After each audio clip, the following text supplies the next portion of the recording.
taking necessary precautions to ensure the safety of its residents during the COVID-19 pandemic. The Oxford Fire Department and other responders will be proactive during this time, and they want to encourage residents to be prepared and not scared. I'm Gary Sparks. I'm the fire chief here at the city of Oxford, and we just want to come to you about the coronavirus, COVID-19, or the different names that it's for it, but commonly known as the coronavirus. The main thing is we want you to know that your first responders in the city of Oxford are doing everything we can to be prepared and taking precautions and being proactive. We are currently doing some training yesterday, today, and tomorrow on PPE, personal protective equipment, to protect our people just in case there is an outbreak here.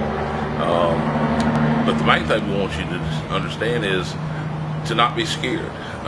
Don't be scared if you see one of our first responders coming and they have on this garb or a gown with goggles and a face mask.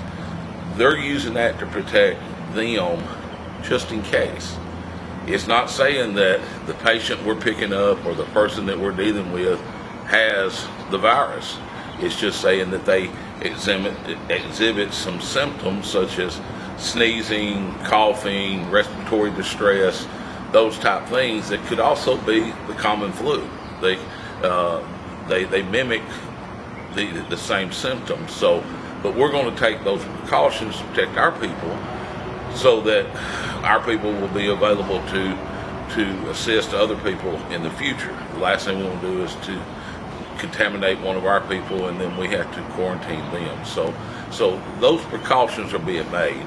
The city is also being proactive as far as looking at different ways to clean our buildings, to make sure that your public buildings are safe. We are targeting those buildings that have a high response area, such as our civic centers, our performing arts center, places like that. And we also are targeting our older population, our senior citizen centers.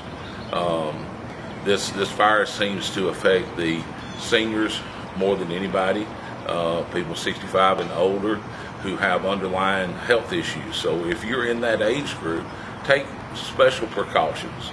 Try to avoid big areas where there's a lot of people. Try to stay indoors as much as possible, and we will all get through this safely. Will there be an outbreak in the state of Alabama? More than likely. It's not a matter of if, it's a matter of when. But we want to be prepared. We want to minimize that as much as possible. And the biggest thing we want you to know as the public that your first responders in not only Oxford but in Calhoun County are working together with the Calhoun County Infectious Disease Task Force, and we are prepared to protect you, and we will all get through this together.